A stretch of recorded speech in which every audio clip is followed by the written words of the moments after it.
In this video, we will learn how to slice a data frame in Pandas. Slicing is a systematic reduction of body of data into smaller parts or views that will yield more information. So in Pandas, you can perform this slicing using two functions or two methods, loc and iloc. So loc method uses the index value in order to fetch the information of rows. You can provide either a single index number or you can provide the range of index numbers in order to fetch the information.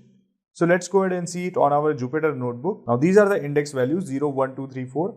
There is other way as well. You can just simply type df.index and this will give you the range of index values. So here the starting value is 0 and end value is 2200 and the step is 1. So that means it is incrementing by 1 each time. So let's go ahead and perform some operation related to loc. So if I want to fetch the information on index number 3, I can simply write in this way df.loc and then provide index number. So now I have all the information on index number 3. So the value of nitrogen is 74, phosphorus is 35, so 74, 35, 40 and so on. If I want to fetch the information in some range, then like starting value and the end value, that thing also can be done. So I can type df.loc and then the starting value. So starting value is 0 and the end value. So end value, let's say we have, let's give it 10. Now the moment I run the program, you can see that 0 to 10 value has been fetched. In case I want to increment the value by 2, so right now it is incrementing by 1. That's why we are seeing 0, 1, 2, 3, 4. But I want it by 2, then I can just type :2. And now you can see 0, 2, 4, 6, 8, 10 this way. In case if you want to reverse this thing, you want to fetch the last information first, then you can do this way df.loc and then you have to provide the last value that you want to fetch, let's say 10 and the first value, so let's say 0 and you have to type -1. Now this way you can see that it is printing the value in the reverse order, and similar thing like we did over here, we provided 2 over here, similar we can do over here as well.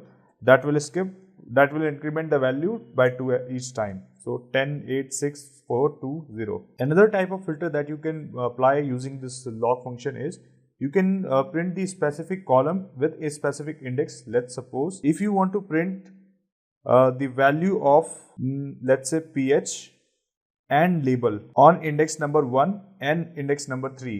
So let me show you how you can do that. So that thing can be done df.loc, then you have to start a bracket, then you have to start another bracket inside it, and you need to mention the index numbers. So I want it for 1, 3. I have to mention the column names. So column is pH and label. Now let's run it. Now here you can see that I am getting the information of pH on index number 1 and label. Other than that, I am getting the other information on number 3. So in this way, you can fetch the specific information as well using LOC. With this, we have learned how to use the LOC method in Pandas. Next is iloc. So iloc is similar to the LOC one, but in this, the information on actual location is being printed. So let me go to my Jupyter notebook. Now here, we are going to compare it with the loc. So in loc, what is happening? 0, 1, 2, 3, 4. If I want to print the information on index number 3, I can go ahead and write in this way df.loc and number 3. So whatever information will be printed over here will be printed given as an output. But what if the number 3 is not there? There is some other value and we wanted to print the value on number 3. So 0, 1, 2, 3. So at that time, what will happen? That thing can be performed using iloc. In order to explain this better, let's go ahead and create some random data over here. Sample df.sample, and I will take 10 random data from this data set. So these are the random data, and you can see that now the index value is different.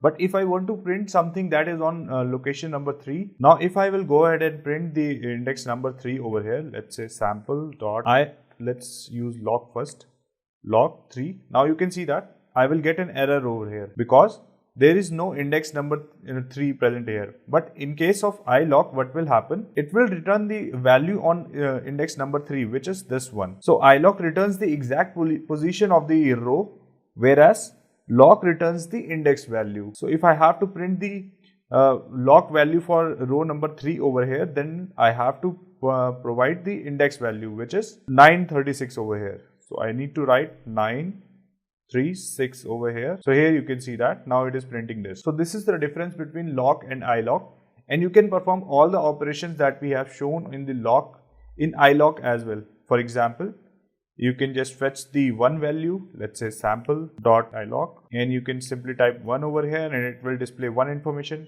If you want to print the range of informations, you can provide the range. You can add the stepping, let's say 2, it is jumping from 2. Apart from that, you can also print the reverse information. So you have to add minus over here. So with this, we have learned the slicing of data frame in Pandas. In the next video, we are going to learn some more advanced features.